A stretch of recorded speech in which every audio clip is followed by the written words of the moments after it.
윤 작가 주석 TV를 처음 시청하시는 분께 먼저 권고의 말씀을 드립니다. 요한계시록은 구약 성경 39권과 신약 성경 27권에 예언된 일들이 성취되는 연대기 순서를 알려주는 책으로 성경 전체를 이해하는 틀을 제공합니다. 더 정확히 말하면 성경 66권은 아직도 고고학자나 역사가들이 밝혀내지 못한 메소포타미아 지대에서 최초로 인류 문명이 시작되기 이전의 약 2000년의 인류 역사와 그 이후 오늘날까지의 약 4000년의 역사, 그리고 오늘날 하이테크 산업기술의 기하급수적인 혁신 속도와 성경의 종말론과의 상관관계를 이해할 수 있는 틀을 제공합니다. 그러므로 요한계시록을 공부하는 것은 성경과 인류 역사와 도래할 인류의 미래까지도 이해할 수 있어 매우 중요합니다. 계시록 1장 3절을 보면 성경에서 계시록은 공부하는 자에게 축복을 약속하는 유일한 책입니다. 요한계시록을 이해하기 위해서 구약 성경의 예언 중에 성취된 예언과 아직 성취되지 않은 예언에 관한 사전 지식이 필요합니다. 계시록을 이해하기 위한 사전 지식을 1에서 7편까지의 자료에 요약해 놓았으므로 먼저 보시기를 권고합니다.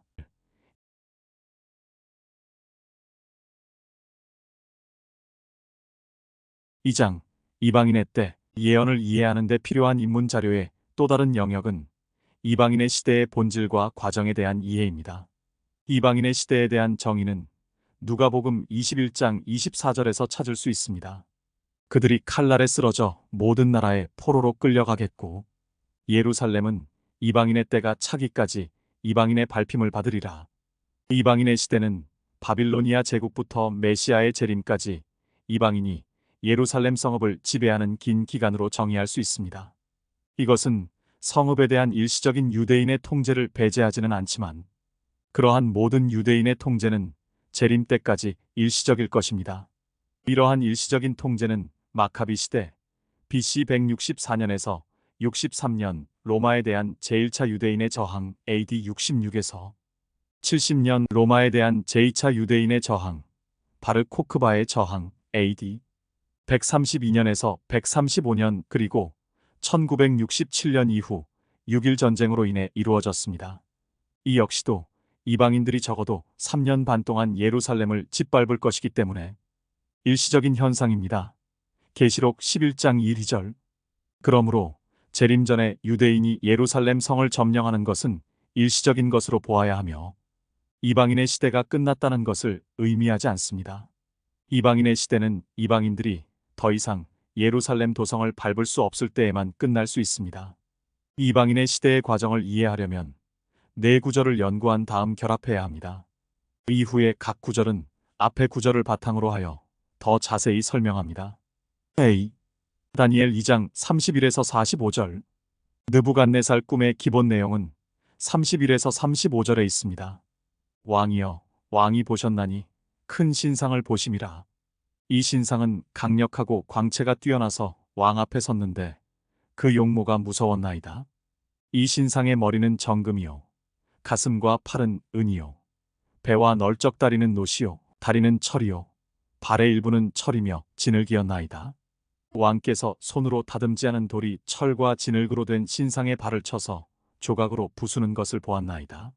그때 철과 진흙과 놋과 은과 금이 함께 조각나서 여름 타작마당의 겨와 같이 되니 바람이 그것들을 날려버려서 그것들이 있을 곳을 찾지 못하였고 그 신상을 친 돌은 큰 산이 되어 온 땅을 가득 채웠더라.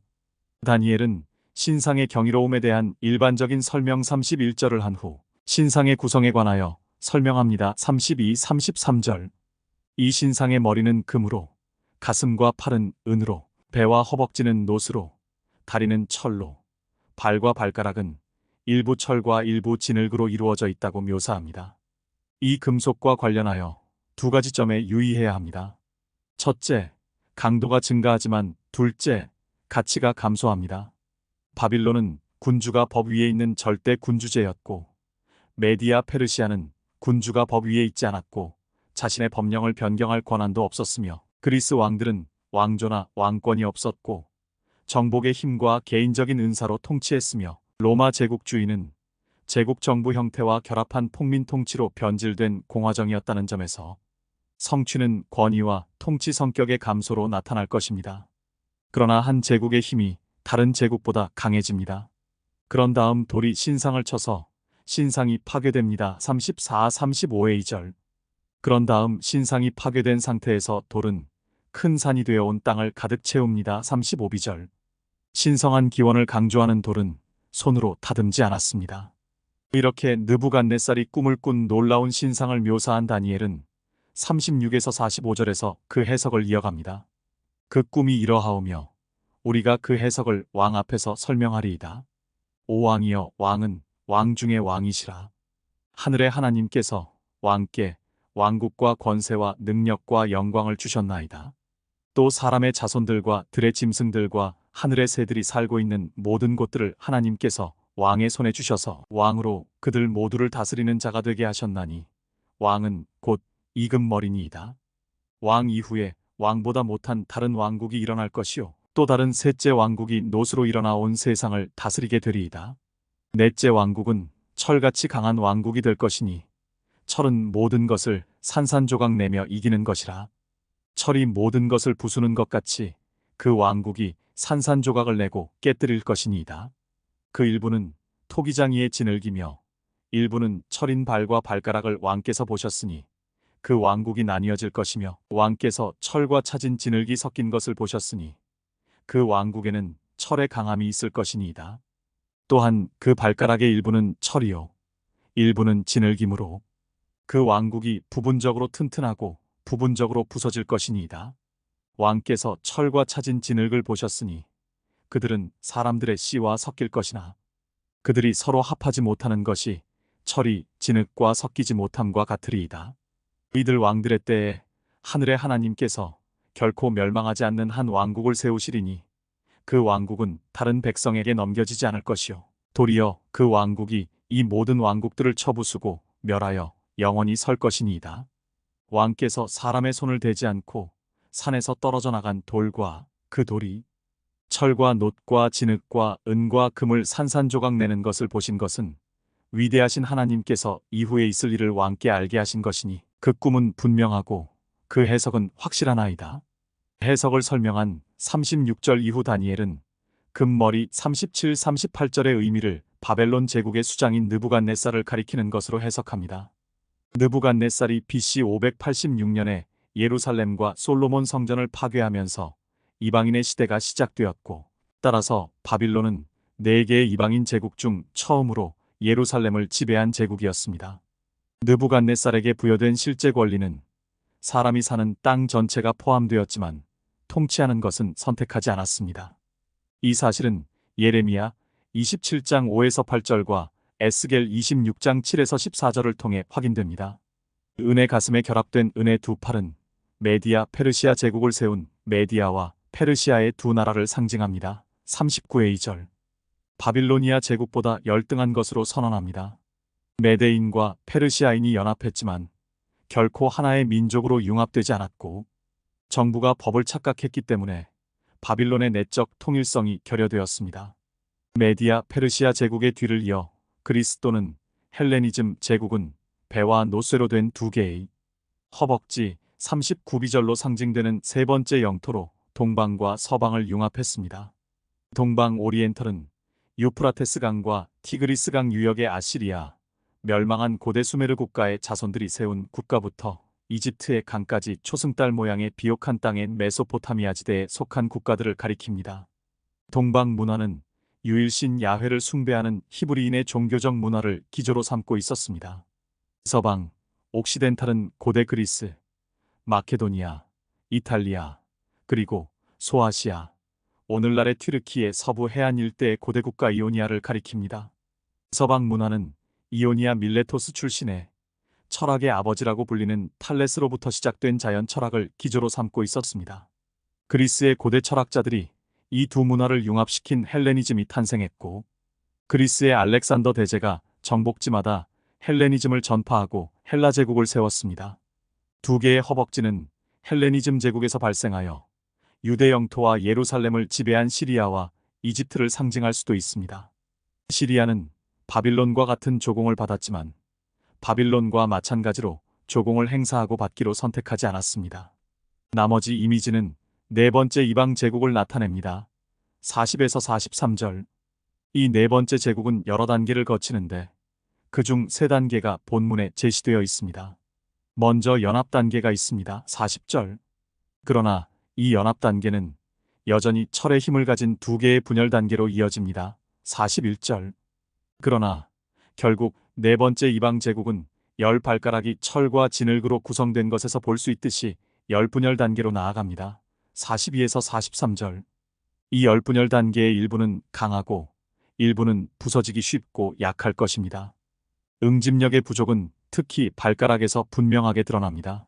서로 다른 요소들이 합쳐지지 않기 때문에 통합은 불가능하고 10개의 분열이 일어납니다. 네 번째 이방인 제국은 이전의 모든 제국과는 다릅니다. 이전의 모든 것을 완전히 정복하고 깨부숩니다. 이방인의 시대를 다루는 본문에서 특히 강조하는 것은 네 번째 이방인 제국입니다. 그러나 그 뒤를 이을 다섯 번째 제국은 이방인 제국이 아니라 유대인 제국이 될 것입니다. 44, 45절. 여기에는 두 개의 눈에 띄는 상징이 사용되었으며 다른 곳에서의 사용과 일치합니다.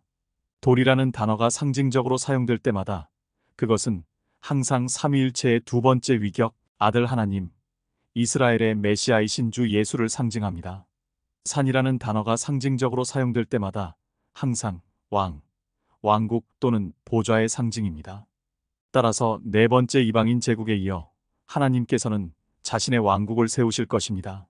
그 왕국은 열 왕국으로 분열된 단계 44A절에 세워지며 이로써 다른 왕국들의 지배가 종식됩니다. 44B절. 결국 이방인 지배를 상징하는 신상은 메시아의 재림 때 산산이 부서질 것입니다. 이렇게 이방인의 지배가 메시아의 돌로 인하여 산산이 부서지면 하나님의 왕국이 세워지고 이 돌을 통해 세워집니다. 이방인의 시대를 다룬 첫 번째 구절을 요약하면 이방인의 시대는 네 개의 이방인 제국이 순차적으로 서로 뒤따르는 시기로 네 번째 제국은 여러 단계를 거치게 됩니다. 그러나 결국에는 하나님께서 자신의 왕국을 세우실 것입니다. 이방인 제국들은 인간이 시작하지만 돌 왕국 즉 메시아 왕국은 하나님이 시작하십니다. 이방인의 제국은 모두 일시적이지만 하나님의 왕국은 영원합니다. 다니엘서 2장의 가르침은 다음과 같이 요약할 수 있습니다. 1. 바벨론 제국, 2. 메디아 페르시아 제국, 3. 헬레니즘 제국, 4. 네 번째 제국, A. 연합 단계, B. 두 부분으로 나누어진 단계, C. 두 부분으로 나누어진 단계, 5. 메시아 왕국, B. 다니엘 7장 1에서 28절, 두 번째 구절은 다니엘 7장 1에서 28절입니다. 1에서 14절은 다니엘이 본 네 가지 환상을 묘사합니다. 바벨론 왕 벨사살 원년에 다니엘이 침대에서 꿈과 환상을 보고 그 꿈을 기록하고 그 일들의 실상을 말하니라. 다니엘이 말하여 이르되 내가 밤에 환상 중에 보았더니 보라 하늘에 네 바람이 큰 바다 위에 일어났더라. 그리고 큰 짐승 넷이 바다에서 올라오는데 서로 다른 종류였습니다. 첫째는 사자 같고 독수리 날개를 가졌습니다. 내가 보니 그 날개가 뽑히고 땅에서 들어 올려져 사람처럼 두 발로 서게 되고 사람의 마음을 받았더라. 또 다른 짐승, 곧 곰 같은 둘째 짐승이 한쪽으로 들려서 그 이빨 사이에 갈비뼈 세 대가 물려 있더라. 그들이 이르되 일어나서 많은 살을 삼키라 하더라. 그 후에 내가 보니 표범 같은 다른 짐승이 있는데 그 등에 새의 날개 넷이 있고 그 짐승의 머리도 네 개가 있으며 그 짐승에게 다스리는 권세가 주어지더라. 그 후에 내가 환상 중에 보니 네 번째 짐승이 있는데 무섭고 강력하며 지극히 강하고 큰 쇠 이빨이 있어 먹고 부수며 그 나머지는 발로 밟으니 그 앞에 있던 모든 짐승과 다르며 10뿔이 있더라. 내가 그 뿔들을 살펴보니 그 중에서 또 다른 작은 뿔이 나오더니 먼저 나온 뿔 3개가 그 앞에서 뿌리째 뽑혔더라. 이 뿔에는 사람의 눈과 같은 눈이 있고 큰 일들을 말하는 입이 있더라. 또 내가 보니 보좌들이 놓여 있고 옛적부터 있던 자가 앉았더라. 그의 옷은 눈같이 희고 머리털은 순전한 양모 같고 그의 보좌는 불타는 불꽃 같고 그 바퀴는 타는 불 같더라. 그 앞에서 불같은 물줄기가 나와서 솟아나니 수백만 명이 그분 앞에 섰는데 심판이 준비되었고 그 책들이 펼쳐졌더라. 그때 내가 그 나팔이 말하는 큰 말씀의 음성 때문에 보았더니 그 짐승이 죽임을 당하고 그 시체가 파괴되어 불에 타게 될 때까지도 보았더라. 나머지 짐승들은 그들의 지배권을 빼앗겼으나 그들의 생명은 한 시기와 때 동안 연장되었더라. 내가 환상 중에 보니 보라, 하늘의 구름과 함께 인자와 같은 이가 오셔서 옛날 옛적부터 계신 분께 오시니 그들이 인자와 같은 분을 그분 앞에 안내하였더라. 거기에서 그분께 통치권과 영광과 왕국이 주어졌으니 모든 백성과 민족들과 언어들로 그분을 섬기게 함이더라. 그의 통치권은 멸망하지 아니할 영원한 통치권이요 그분의 왕국은 멸망하지 않으리라.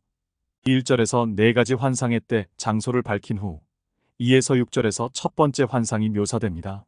이 환상은 이방 세계를 상징하는 큰 바다 지중해에 대한 환상으로 시작하는데 이사야 17장 12, 13절, 마태복음 13장 47에서 50절, 계시록 13장 1절, 17장 1절, 15절, 네 바람으로 인해 괴로워하는 모습입니다.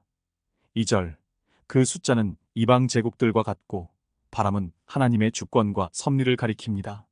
갑자기 이 바다에서 네 마리의 짐승이 올라오는데 각각 다른 짐승입니다. 3절, 네 짐승 모두 이방인이고 네 짐승 모두 지중해 지역에서 일어납니다. 4절의 첫 번째 짐승은 독수리 날개와 사자 같은 모습으로 바벨론 제국을 상징합니다. 예레미야 4장 7절, 48장 40절, 49장 19절, 22절, 50장 17절, 44절, 에스겔 17장 3절, 4절 후반부는 아마도 다니엘 4장 1에서 37절에 기록된 느부갓네살의 경험에 대한 언급일 것입니다. 사람이 짐승이 될 수 있는 만큼 느부갓네살도 짐승이 되었고 짐승이 사람이 될 수 있는 만큼 바벨론도 결국 짐승 같은 본성을 잃었습니다. 바빌론은 정복의 욕망에서 문화 건설로 옮겨가면서 결국 짐승과 같은 본성을 잃었습니다. 두 번째 짐승은 곰과 같은 모습으로 메디아 페르시아 제국을 상징합니다. 5절, 곰은 한쪽으로 치우쳐져 있는데 이는 메디아와 페르시아가 동맹국이었지만 페르시아가 압도적인 세력이었고 일방적인 동맹이었기 때문입니다. 곰의 입에는 살을 먹어 치운 갈비뼈가 3개나 있는 것으로 밝혀졌습니다. 역사적으로 이 세 갈비뼈는 메디아 페르시아 세력이 제국의 지위를 부여하며 정복한 세 왕국 리디아, 바빌로니아, 이집트를 상징합니다. 곰은 사자보다 위험이 덜하고 부피가 크고 무겁습니다. 메디아 페르시아는 압도적인 숫자의 힘으로 정복했습니다. 세 번째 짐승은 헬레니즘 제국을 상징하는 표범과 같은 짐승입니다. 6절, 표범은 사자만큼 위험이 없고 곰보다 작지만 사자와 곰보다 더 빠릅니다. 알렉산더 대왕은 표범과 같은 속도로 메디아 페르시아 제국을 정복하고 헬레니즘 제국을 크게 확장했습니다. 그러나 알렉산더가 죽자 제국은 4개의 왕국으로 분열되었습니다. 4개의 날개는 알렉산더의 제국에서 일어난 4개의 왕국을, 4개의 머리는 4개의 왕국을 장악한 4명의 장군을 상징합니다. 이집트, 이스라엘, 아라비아 페트라의 프톨레마이오스 장군, 시리아, 바빌로니아, 인도까지 동쪽의 셀레우코스 장군, 마케도니아와 그리스의 카산데르 장군, 트라키아와 비티니아의 리시마쿠스 장군.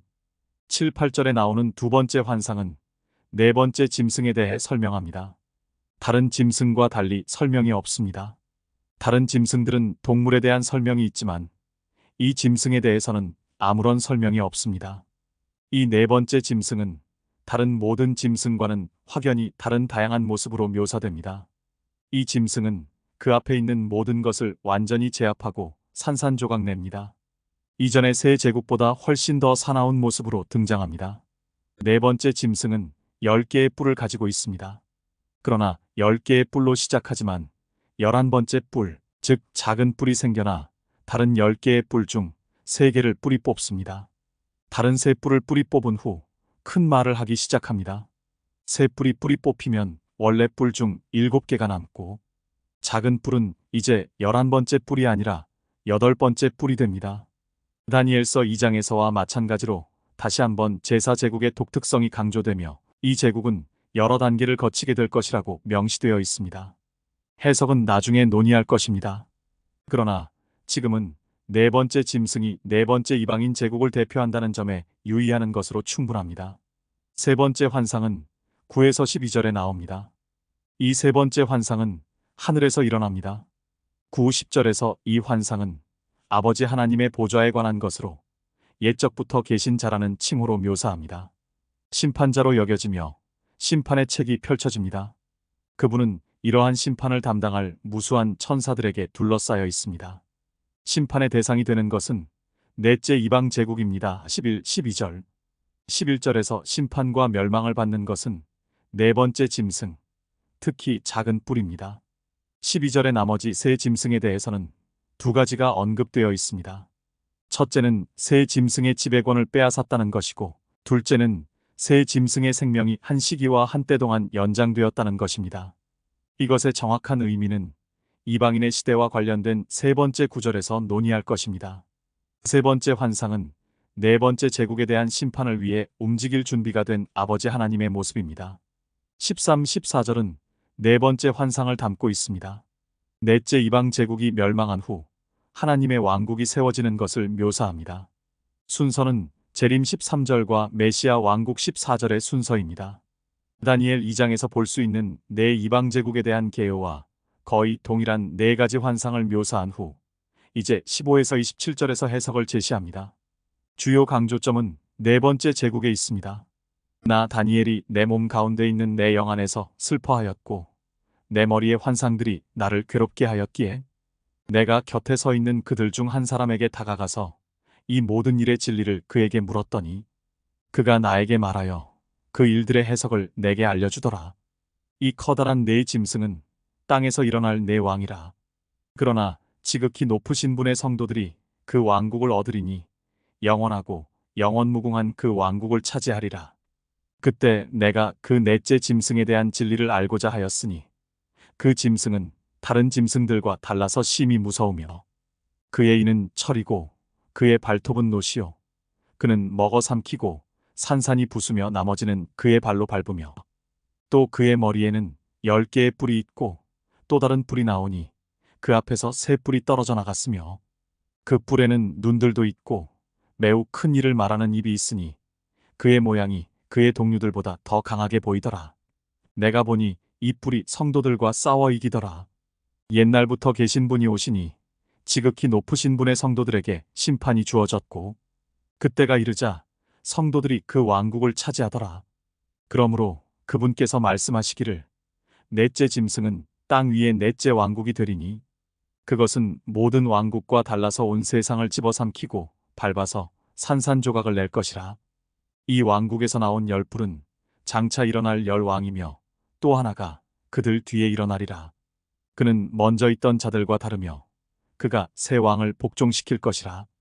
그가 지극히 높으신 분을 대항하여 큰 말을 하며 또 지극히 높으신 분의 성도들을 지치게 할 것이고 또 때와 법을 변경시키려고 생각할 것이라.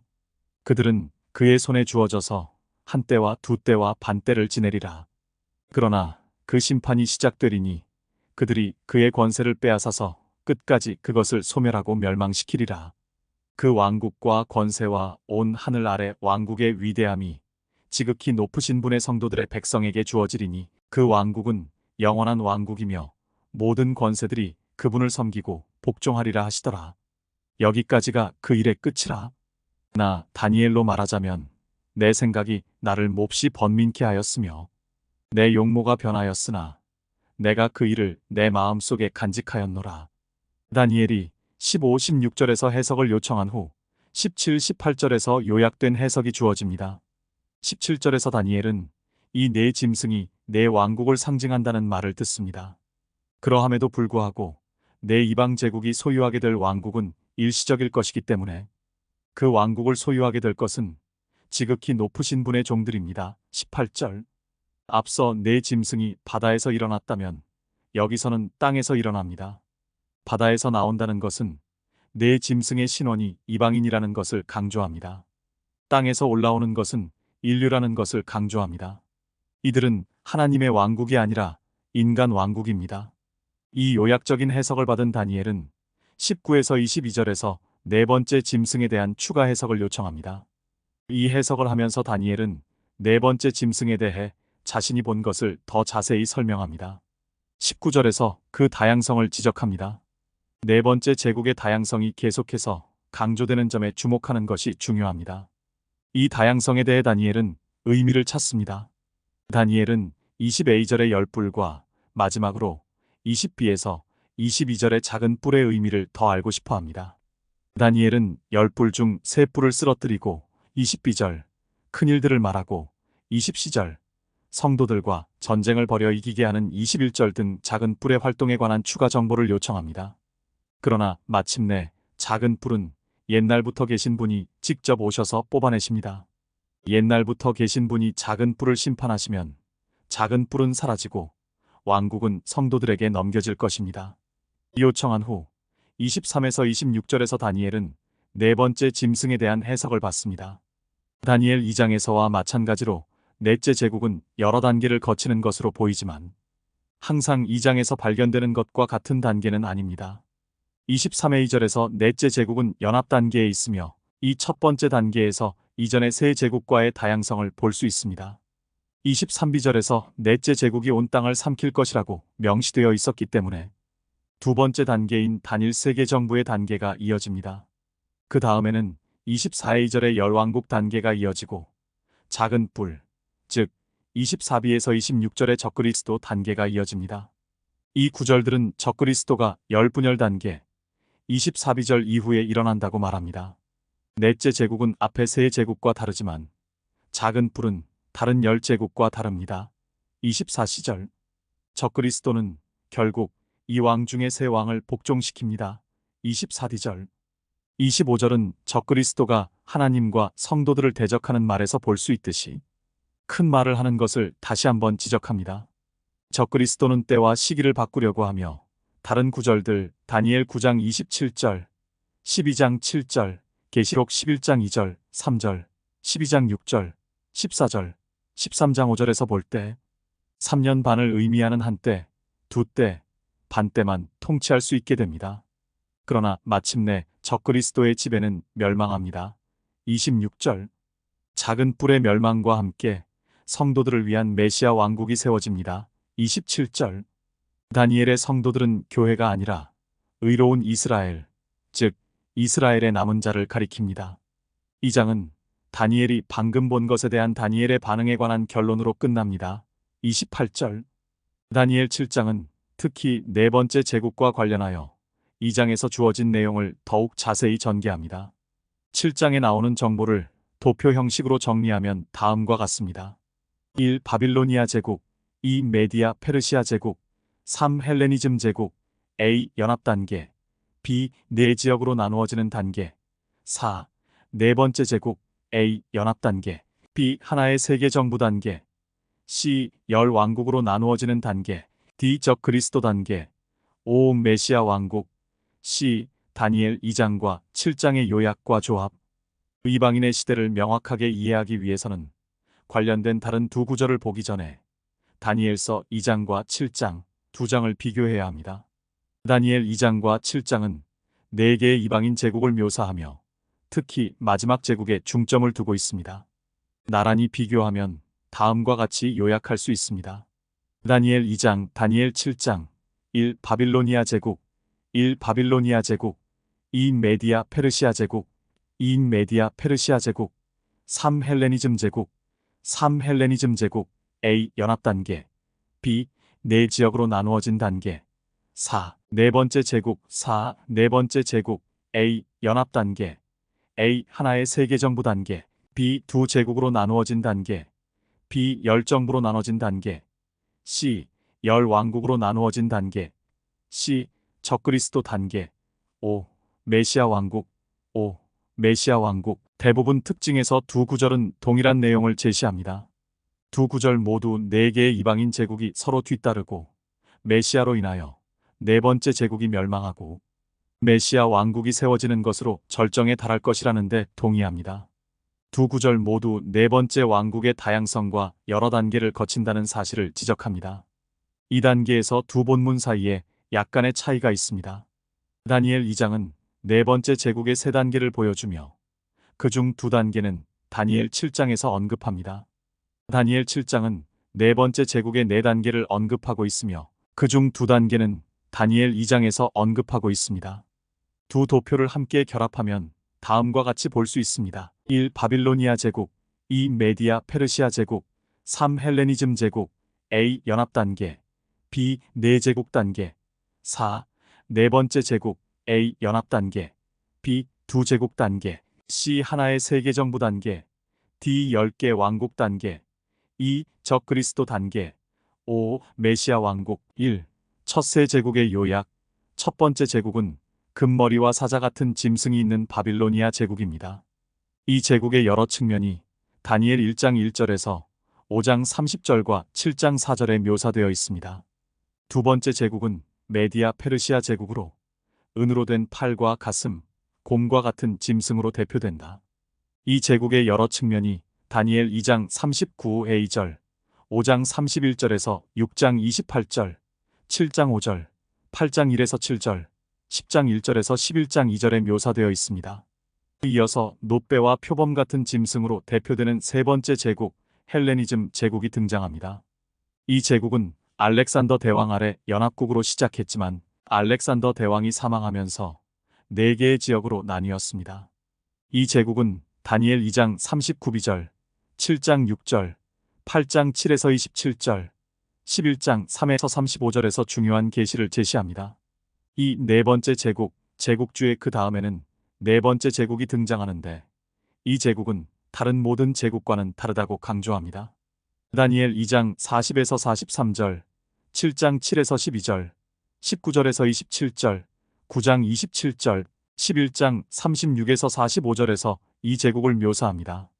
이 제국은 5가지 단계를 거치는데 로마는 이 5단계 중 첫 번째 단계에 불과하므로 로마를 네 번째 제국 전체로 볼 수는 없습니다. 로마를 시작으로 한 네 번째 제국이 이전의 모든 제국과 다른 점은 무엇이 있었는가? 가장 큰 차이점은 로마가 시작한 정부 유형이 제국주의 정부였다는 점입니다. 바빌로니아는 한 지역을 정복할 때 바빌로니아 통치자를 세우지 않고 국민을 통치자로 세웠습니다. 바빌론은 유다를 정복할 때 먼저 시드기야를 세웠고 나중에 그달랴를 통치자로 임명했습니다. 메디아 페르시아에서도 같은 일이 벌어졌고 스룹바벨과 느헤미야와 같은 유대인 총독이 통치했습니다. 헬라 제국도 같은 방식으로 처리했습니다. 그리스인을 통치자로 보내는 대신 그리스 지배 기간 내내 유대인 대제사장들이 통치하도록 허용했습니다. 하지만 로마는 제국주의라는 새로운 체제를 시작했습니다. 이것이 네 번째 제국을 다른 모든 제국과 다르게 만든 이유입니다. 로마는 정복과 동시에 폰티오 빌라도, 펠릭스, 페스토 등 로마인들을 통치자로 파견했다. 이것이 제국주의의 정책이었다. 따라서 로마는 네 번째 제국, 제국주의의 5단계 중 첫 번째 단계에 불과했기 때문에 로마보다는 제국주의라고 부르는 것이 더 낫습니다. 따라서 네 번째 제국은 제국주의 제국으로 부를 것입니다. 다니엘 2구절은 네 번째 이방인 제국이 세 번째 제국의 끝과 함께 시작되어 메시아께서 자신의 왕국을 세우러 오실 때까지 계속된다는 것을 분명히 보여줍니다.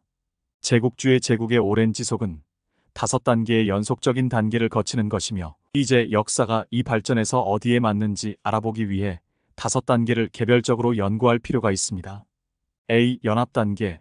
로마. 첫 번째 단계는 로마 제국이었던 연합단계입니다. 네 번째 이방인 제국을 그렇게 부르는 것이 일반적이었지만 이는 제국주의 이방인 제국의 첫 번째 단계에만 해당하는 이야기입니다. 옛 로마 제국의 부흥이라는 관점에서 생각하는 것이 관례가 되었지만 실제로 그러한 개념은 보증되지 않습니다. 로마 제국을 첫 번째 단계, 즉 BC 63년부터 AD 364년까지 지속된 연합단계로 보고 5단계를 따라가는 것이 더 일관성이 있습니다. 다니엘 9절 중 어느 것도 공백이나 고대 로마 제국의 부흥을 허용하지 않습니다. B. 두 제국으로 나누어진 단계. 제국주의 제국의 두 번째 단계는 두 제국으로 나누어진 단계였습니다. 이 단계는 다니엘 2장에서 예견되었지만 다니엘 7장에서는 예견되지 않았습니다. AD 364년 발렌티니아누스 황제가 로마 제국을 동서로 분열시키면서 시작된 단계입니다. 그 시점부터 제국주의 제국은 동서 세력 균형으로 나뉘었습니다. AD 285년에 분열이 있었으나 단기간에 그쳤고, 제국은 AD 312년에서 313년에 콘스탄티누스 황제 치하에서 재통일되었습니다. AD 364년의 분열은 영구적이었습니다. 그 이후로 역사는 본질적으로 동서 세력 균형 속에서 계속 발전했습니다. AD 364년 로마의 본거지를 둔 서로마 제국과 콘스탄티노플의 본거지를 둔 동로마 제국이 그 시작입니다. 원래 동서축의 분할에서 이 두 도시가 세력 균형을 주도했습니다. 그 이후로 힘의 균형의 중심은 바뀌었지만 여전히 동서로 나누어져 있습니다. 동방 세력 분할은 1453년 터키의 침공으로 무너질 때까지 콘스탄티노플에 유지되었습니다. 콘스탄티노플이 함락되자 정치 통치자, 서기관, 학자들은 북쪽으로 도망쳐 러시아로 가서 그곳 정부에 침투하여 로마식 정부제국주의를 세웠습니다. 통치자들은 스스로를 차르라고 불렀는데 이는 러시아어로 카이사르를 뜻합니다. 얼마 후 러시아는 스스로 제3의 로마 제국이라는 공식 명칭을 부여했습니다. 결국 동쪽의 세력 균형은 소련을 중심으로 공산주의 국가 블록을 포함하게 되었습니다. 유럽 공산주의의 붕괴와 함께 동구권의 균형은 러시아와 독립국가연합 CIS로 이동했습니다. 이 글을 쓰는 현재에도 이슬람이 동부의 주요 세력으로 부상하는 등 상황은 여전히 변화하고 있습니다. 그러나 이러한 변화는 여전히 힘의 균형을 유지하고 있으며 시간이 지남에 따라 동구권에서 상황이 어떻게 해결될지 결정될 것입니다. 로마가 멸망한 364년부터 476년까지 서쪽의 권력 분점은 로마에 유지되었습니다. 그 후 AD 800년 샤를마뉴가 권력을 장악한 프랑스로 권력이 이동했습니다. 샤를마뉴는 자신의 영토를 신성 로마 제국 프랑크 국가라고 불렀습니다. 962년 독일의 오토 1세는 프랑크족을 물리치고 독일 신성 로마 제국을 세웠습니다. 지도자들은 그들 자신을 카이사르를 뜻하는 독일어인 카이저라고 불렀습니다.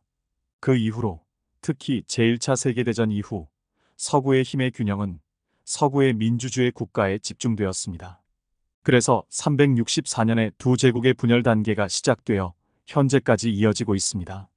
힘의 균형의 중심은 다시 이동할 수 있지만 세 번째 단계로 넘어갈 때까지 본질적으로 동서 균형이 유지될 것입니다. C. 하나의 세계정부 단계. 제국주의 제국의 다음 세 단계는 모두 미래입니다. 어느 시점에서 동서 세력 균형이 무너지고 하나의 세계정부로 이어질 것입니다. 이 단계는 다니엘 7장에서는 보이지만 다니엘 2장에서는 보이지 않습니다. 다니엘 7장 23절은 어느 시점에 네 번째 제국이 온 땅을 삼킨다고 분명히 말합니다. 이것은 결코 로마가 하지 못한 일입니다. 어떤 사람들은 이 표현을 당시 알려진 세계를 의미한다고 말하지만 로마가 당시 알려진 세계까지 정복했다고 말할 수는 없습니다. 한 제국이 영토의 특정 지점까지 정복하자마자 그 너머에 더 많은 것을 정복해야 한다는 것은 매우 분명합니다. 따라서 로마가 당시 알려진 세계를 정복했다고 말하는 것은 어리석은 일입니다. 로마는 알렉산더 대왕의 제국만큼 동쪽으로 확장되지도 않았습니다. 그리스인들은 인도의 인더스강까지 갔고 알렉산더는 더 이상 가지 않으려는 장군들의 거부만 없었다면 더 멀리 갔을 것입니다. 하지만 인더스강 너머 지역도 당시에는 알려진 세계의 일부였습니다. 로마는 거기까지 확장하지도 못했습니다. 게다가 로마는 파르티아 제국을 완전히 정복하지 못했고 그 역시 알려진 세계의 일부였습니다. 스코틀랜드 지역도 로마가 정복하지 못한 알려진 세계의 일부였습니다. 로마는 스코틀랜드 북부의 유목민들이 로마가 지배하는 영국 지역을 침범하는 것을 막기 위해 하드리아노스 장벽을 건설해야 했습니다. 따라서 로마는 결코 알려진 세계 전체를 정복하지 못했습니다. 또한 구약 성경의 다른 용례에서도 이 단어의 보편성을 분명히 가르치고 있습니다. 창세기 8장 9절, 9장 19절, 11장 1절, 이사야 6장 3절, 14장 26절, 28장 22절, 54장 5절, 예레미야 15장 10절, 스가랴 4장 10절, 14절, 다니엘 2장 39절에서 헬레니즘 제국에 대한 단어가 사용되었지만 다니엘 2장 37에서 38절에서 바빌론과 마찬가지로 그러한 권한이 주어졌다고만 명시되어 있으며 이 두 제국 중 어느 쪽도 이 권한을 행사하기로 선택하지 않았습니다. 네 번째 제국의 경우 온 땅을 개걸스럽게 먹어치울 것이다라는 표현이 나옵니다. 본문은 네 번째 제국이 언젠가는 전 세계를 지배하고 삼킬 것이라고 요구합니다. 따라서 문자 그대로 해석하면 네 번째 제국은 아직 달성되지 않은 단일 세계 정부의 형성에서 전 세계를 통제하지 못했습니다. 이러한 이유로 로마는 네 번째 제국의 전체로 볼 것이 아니라 제국주의 제국의 첫 번째 단계로만 보아야 합니다. 세 번째 단계는 하나의 세계 정부 단계가 될 것이며 두 개의 분할, 동서 단계가 무너지는 어느 시점에서 합쳐질 것입니다. 세 번째 단계의 시기는 4장 환란전 사건의 순서에서 자세히 설명할 것입니다. D 10개의 왕국 분할 단계. 이 단계는 10발가락의 다니엘 2장과 10뿔의 다니엘 7장 모두에서 볼 수 있습니다. 10부문 단계는 단일 세계 정부 단계에서 나온다고 분명히 명시되어 있습니다. 본문에 나와 있지 않은 어떤 이유로 단일 세계 정부는 유럽뿐만 아니라 전 세계를 포괄하는 10왕국으로 분열될 것입니다. 오늘날 10왕국은 유럽, 특히 구공동시장, 현재 유럽연합에만 있는 것으로 언급하는 것이 일반적이었습니다. 하지만 본문은 이런 해석을 허용하지 않습니다. 기껏해야 유럽연합이 10왕국 중 하나가 될 수는 있지만 10왕국 모두가 될 수는 없습니다. 다니엘 9절을 주의 깊게 읽어보면 네 번째 제국이 전 세계를 지배하게 되면 이 단일 세계 정부는 10개의 왕국으로 분열될 것이라고 나와 있습니다. 이를 위해서는 10개의 왕국이 유럽으로 알려진 영토뿐만 아니라 전 세계를 포괄해야 합니다. 유럽연합을 10개의 분할 단계로 너무 많이 만드는 것은 실수입니다. 유럽을 10개의 왕국 중 하나로 보는 것이 본문에 훨씬 더 부합하지만 10개의 왕국 전체는 아닙니다. 다니엘의 예언과 더 일치하는 것은 세계 경제 붕괴를 막기 위해 세계를 10개의 행정구역으로 나누라는 로마 클럽의 권고입니다. 이 단계의 시기는 4장의 환란전 사건들의 순서에서 논의할 것입니다. 2. 적그리스도 단계. 적그리스도가 권력을 잡기 시작하는 것은 10왕국 단계입니다. 결국 적그리스도는 10왕 중 3왕을 뿌리 뽑을 수 있을 만큼 강해질 것이며 나머지 7왕은 그야말로 적그리스도의 권위에 복종할 것입니다. 나머지 7왕이 적그리스도에게 권위를 복종하면 네 번째 이방인 제국의 5번째이자 마지막 단계인 적그리스도 단계가 시작되며 이는 절대 제국주의의 단계입니다. 이런 의미에서 적그리스도는 다른 10왕과 다릅니다. 이 단계의 시기는 11장 환난 중기의 사건에서 다룰 것입니다. 앞서 다니엘서 2장과 7장 2장에서 보았던 통합 도표는 이제 다음과 같은 정보를 추가하여 다시 작성할 수 있습니다. 1. 바빌로니아 제국, 2. 메디아, 페르시아 제국, 3. 헬레니즘 제국, A. 연합단계, B. 내제국 단계, 4. 네 번째 제국, 제국주의 제국, A. 연합단계, 로마 제국, B. 두 개의 제국 분열 단계, 동서 세력 균형, C. 하나의 세계정부 단계, D. 10부분으로 나누어진 단계, 10왕국, E. 적그리스도 단계, 절대 제국주의, 5. 메시아 왕국. 이 정보를 가지고 이제 이방인의 때를 다룬 또 다른 두 구절을 고려할 필요가 있습니다. 성경이 창조주 하나님의 말씀임을 증명해 주는 것은 바로 예언입니다. 구독과 알림을 설정해 놓으시면 매주 일요일 오후 7시에 올리는 요한계시록 주석을 보실 수 있습니다. 요한계시록은 구약 성경의 모세오경과 예언서들 그리고 신약 성경에 흩어져 있는 모든 예언 중에 이미 성취된 예언들과 오늘날 현재 성취되고 있는 예언들과 성취가 임박한 예언들을 구별하는 틀을 제공합니다.